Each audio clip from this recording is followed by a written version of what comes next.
Gente, há uma ala bolsonarista, aquela ala mais radical, que estão tentando entender, muitos revoltados não querem entender, porque o Bolsonaro, diante do Alexandre de Moraes no STF na última terça-feira, ele por 3 vezes pediu desculpa ao Alexandre de Moraes, dizendo que havia se excedido nas palavras quando xingava o Alexandre de Moraes, quando falava que não ia cumprir mais ordens do STF. O Bolsonaro, como aquele paciente que está na UTI, nos seus últimos momentos, e Bolsonaro está nos seus últimos momentos de liberdade, ele já está na antessala da prisão, e ele sabe que já está condenado, ele tentou dar aquele famoso migué, vai que cola. Ele tentou sensibilizar o Alexandre de Moraes, o Paulo Gonet, e até mesmo os seus advogados, que muitos não entendiam, ou quero entender que muitos não entenderam, porque pegaram a causa do Bolsonaro para defender. A menos que eles pensem muito no dinheiro, dinheiro que sai do bolso dos patriotas. Eu, que não me considero da ala bolsonarista, mas eu sou patriota. Apesar de não ser um patriota radical, eu sou de esquerda, mas mesmo assim eu amo o meu país. Nem os advogados conseguem entender como o Bolsonaro encontrou tantos problemas para sua cabeça, tantos problemas para dar trabalho aos bons advogados que os defendem. E o que o Bolsonaro fez, eu acho que qualquer um condenado faria. Eu falo condenado porque, na verdade, o Bolsonaro já está condenado. Ele sabe que está condenado. O que ele está tentando fazer, o que ele tentou fazer ali, na frente do Alexandre de Moraes, inclusive aquela brincadeira de muito mau gosto, que quando ele perguntou para o Alexandre de Moraes e aqui para o Bolsonaro, posso fazer uma brincadeira? O Xandão falou assim, se eu fosse você, me aconselharia com os seus advogados. E ele perguntou se o Alexandre de Moraes queria ser o vice dele. O Alexandre de Moraes, muito incisivo, falou assim, eu declínio. Depois ele falou assim, meu ministro, eu declínio também. Coisa dessa natureza. Ali era quase o Alexandre de Moraes dizendo, ele não disse, eu já explico por que o Alexandre de Moraes não falou que ele não iria disputar, porque primeiro ia ser deselegante, depois ia dar cortes para o Bolsonaro. E o Alexandre de Moraes, frio como ele é, até porque tem que ser desse modo, ele sabe o quanto ele foi xingado e ele estava se vingando ali, mesmo que em alguns momentos ele mostrando ar de riso, mostrando que queria rir, na verdade ele estava rindo mesmo, tirando um pelo do rosto do Bolsonaro e dos bolsonarentos, porque ali por dentro Alexandre de Moraes deveria pensar assim, ó, estou me vingando de tudo que vocês me fizeram. Vocês me atacaram o tempo inteiro, eu estou aqui fazendo apenas de modo alegórico, tá, gente? Eu estou fazendo conjecturas. Eu imagino que o Alexandre de Moraes deva ter pensado assim. Vocês que tanto me atacaram nas redes sociais, vocês que foram me atacar em Roma, quando o Alexandre de Moraes saía com a família, o Alexandre de Moraes era xingado em todos os lugares, não só por o Bolsonaro, mas pelo Silas Malafaia, ditador da toga! O Silas Malafaia, só um adendo aqui, tá? O Silas Malafaia, ele parece aqueles meninos do cântico gregoriano, que há quem diga que aqueles meninos que falam fino o resto da vida e até uma doutrina dogmática, tá? Não vou falar de religiões, mas vou falar de doutrina dogmática aqui, de que aqueles meninos, quando criança, são arrancados os testículos deles para que eles nunca engrossem as suas vozes. Eu acho que o Silas Malafaia passou por esse processo. Ele fala tão fino às vezes que parece que ele não tem testículo, mas vive bravateando dizendo que o Brasil precisa de homem com testosterona. Parece que eles não têm muita testosterona, né? Então, enfim, mas deixa isso para um outro vídeo. Então, o Bolsonaro, ele pediu desculpa ao Alexandre de Moraes porque ele sabe que está vindo uma trolha gigantesca no orifício rugoso dele. E o Alexandre de Moraes, enquanto ele ria, certamente ele se vingava, ele se deleitava, ele massageava o seu ego e lavava a sua alma, falando assim, quem diria que esse canalha um dia aqui no STF, na minha casa, iria me pedir desculpa de modo reiterado e iria se rebaixar a ponto de dar um migué, tentando amolecer o meu coração, tentando mexer com a lei, com a justiça, me chamando para ser o seu vice em 2026. E o Alexandre declinou de bate-pronto. Chamou o Alexandre de Moraes de meu ministro. Claro que aquele riso amarelo do Bolsonaro, aquele riso sem graça, o riso do Bolsonaro, mas parecia a cortina da minha caminhonete aqui, ó. Amarelo, desse jeito aqui. Por quê? Porque ele sabe que ele já está condenado. E a revolta dos bolsonarenses, eu até entendo, porque há uma grande diferença de como Lula enfrentou os processos da Operação Lava Jato, os procuradores de Curitiba, o Sérgio Moro, o Deltan Dallagnol e outros, a Gabriela Hart e outros procuradores mais. O Lula enfrentou de peito aberto. O Lula não fez delação premiada, o Lula não aceitou barganhar, usar tornozeleira eletrônica. O Lula dizia sempre que não trocava a dignidade dele pela sua liberdade. O Lula falou isso muitas vezes, muitas vezes. E eu estive na República de Curitiba enquanto o presidente Lula estava preso. Gente, era uma coisa do outro mundo. Eu nunca vi uma cidade com tanto movimento. Gente de todas as partes do mundo vinham até Curitiba para visitar o presidente Lula. E o Lula, de peito aberto, enfrentou o sistema. Tem um amigo meu, um antigão, da Polícia Militar do Estado de São Paulo, o Vitor, vou falar o primeiro nome, tá? Eu sempre converso com ele e ele é bem petista, sabe? Ele é bem petista. E em uma ocasião em São Bernardo do Campo, na época que o presidente Lula fazia greve, ele chegou a algemar o presidente Lula. E ele sempre fala assim: Heleno, eu me arrependo muito de um dia ter colocado algemas na mão do presidente Lula. Tudo que ele fazia era em prol do povo, era brigar por melhores salários, era brigar por igualdade, por direitos iguais. E sempre que eu converso com ele, ele enfatiza sempre isso, fala que cada vez mais o presidente Lula se mostra digno, honesto e honrado. O mesmo ele nunca falou e nunca irá falar do Bolsonaro, porque o Bolsonaro sempre foi um mandrião, cheio de bravatas, xingou o STF, xingou o Alexandre de Moraes, xingava todo mundo, xingou o presidente Lula no último debate de cachaceiro, queria mostrar na sua época de campanha, inclusive na terça-feira no STF, ele falou que o Bolsonaro falou que o STF tinha proibido dele mostrar propaganda falsa, matérias falsas envolvendo o presidente Lula, e o STF fez muito bem, porque o Bolsonaro ele foi eleito através da mentira, da fake news, das falcatruas feitas pela direita, pela centro-direita e pela direita radical. Essa direita radical, extremista. O Bolsonaro é um extremista. O Bolsonaro é da filosofia de que se não estiver comigo, é o meu inimigo, é o meu adversário ferrenho e eu vou lutar contra ele até a morte.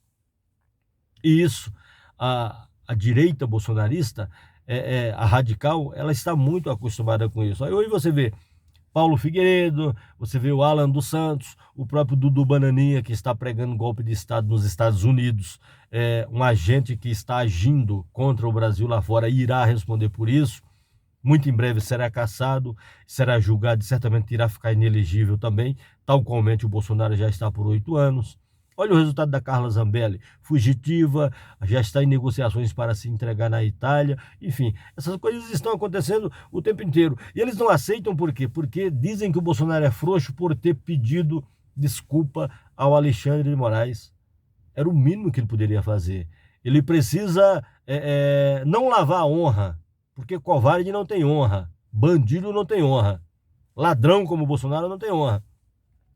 Ele teria mesmo era que tentar amortecer a dívida que ele tem com a sociedade brasileira e principalmente com a justiça brasileira, porque atentar contra a Constituição Federal, eu não sei se você já se deu conta, eu não sei se você já leu a Constituição Federal. Gente, Mas não há crime maior do que atentar contra a Constituição Federal. Golpe de Estado é crime inafiançável e imprescritível. E foi isso que o Bolsonaro fez, não só na sua época de presidente da República, mas na sua época como deputado federal. Em 28 anos de vida pública como deputado federal, Bolsonaro foi um agente que sempre lutou contra o povo brasileiro. Não foi aprovado um projeto do Bolsonaro. E quando se fala de projetos que o Bolsonaro trouxe para o Brasil na sua época de presidente da República, ele só vai falar do Pix. E o Pix é uma grande mentira. Ele não criou o Pix. O Pix é uma obra do Banco Central. E ele tomou para ele, parece aquela piada do filósofo Zé Gogó, que quando viu uma palavra bonita, ele trazia para ele e falava aquela frase de efeito, aquela frase bonita em todos os lugares. Isso é típico das pessoas que não têm muita arrumação intracromossomial. E o Bolsonaro nunca teve. O Bolsonaro, ele sempre foi um homem de palavras grosseiras, ele sempre foi um cara tosco, sempre foi uma pessoa do linguajar labrojeiro, sempre falou cuspindo as pessoas. Ele nunca teve um trato bom com as pessoas, nem com os seus apoiadores, nem com os seus apoiadores. O Bolsonaro que esteve no STF na última terça-feira era bem diferente daquele Bolsonaro que estava hospitalizado em Brasília, segundo a mídia e ele mesmo se tratando de uma doença, de uma obstrução intestinal. É o mesmo Bolsonaro que coagiu um agente pública que foi a mando do STF, ou a pedido, essa questão de mando eu não gosto muito de usar, que foi a pedido do STF para assinar os termos que ele estava intimado a depor tal dia. No dia que ele se tornou réu, ele fez questão de gritar, no mínimo gritou 3 vezes, dizendo ele a última vez, cala a boca aí, ó! Sabe, gritando, berrando, gesticulando. Era o Bolsonaro tipo Lesse, porque o Bolsonaro ele sempre foi pitbull quando esteve no poder. Ele sempre foi pitbull quando esteve em cima de um trio elétrico na Paulista ou em Copacabana, no Rio de Janeiro. Mas o Bolsonaro que vimos na última terça-feira na frente do Alexandre de Moraes é o Bolsonaro de sempre, o Bolsonaro Lesse, o Bolsonaro frouxo, o Bolsonaro covarde, o Bolsonaro cagão, o Bolsonaro que respeitou em excesso o STF. O STF precisa de respeito. Os ministros do STF precisam serem respeitados como todo e qualquer cidadão. Eu exijo respeito para comigo e por isso eu respeito as pessoas. Era diferente do Bolsonaro que gritava, que berrava, que parecia uma Maria louca. Não que todas as Marias sejam loucas, tá? Mas é que dentro do sistema prisional, por aí afora, tem uma bebida que os prisioneiros fazem que chama-se Maria Louca, e essa bebida deixa eles doidões. Eu não vou dar ideia aqui, que pode não ser muito interessante, e o YouTube pode não deixar esse vídeo ir para o ar. Então, gente, o Bolsonaro, ele sempre foi bravateiro, ele sempre gritou com mulher, com criança, com aquelas pessoas que estão muitos degraus abaixo dele.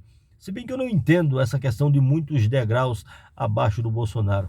Eu acho que abaixo do Bolsonaro tem pouquíssimas pessoas, porque o Bolsonaro já está na esgotosfera.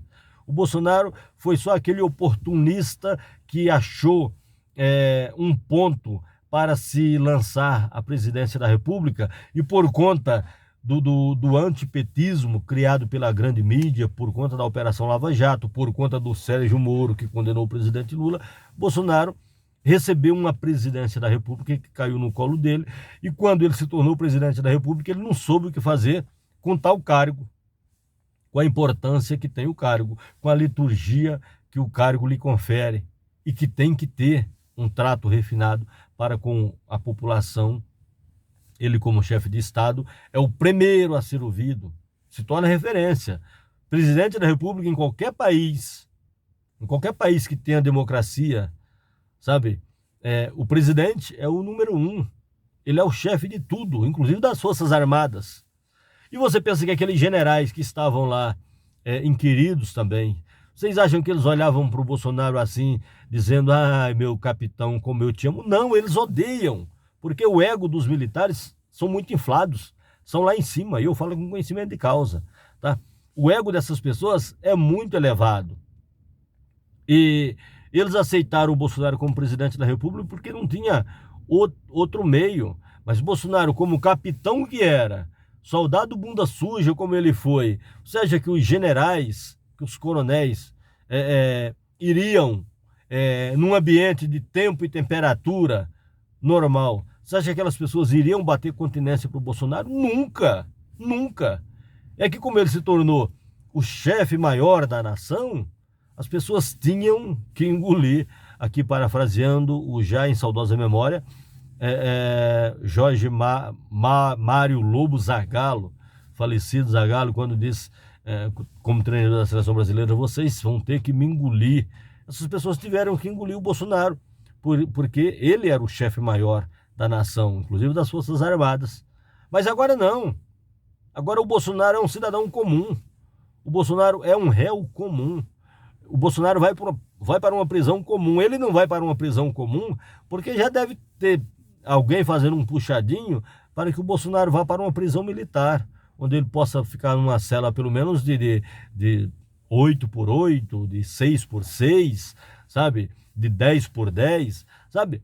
Mas só para você ter uma ideia, gente, como a prisão modifica as pessoas, como o medo da prisão já modifica. Olha o tom de voz do Bolsonaro falando com o Xandão e olha o tom de Bolsonaro de 4, 5 anos atrás. Era pura arrogância. E na frente do Xandão ele virou uma cadelinha. Virou aquela criança, parecia uma criança, cheia de brincadeira boba, cheia de gestos, cheia de tiques, sabe? Com aquela mão que parece que não tem coordenação, sabe? Em dados momentos até parece que ele gosta mesmo de imitar o Bigodinho lá, se é que você me entende.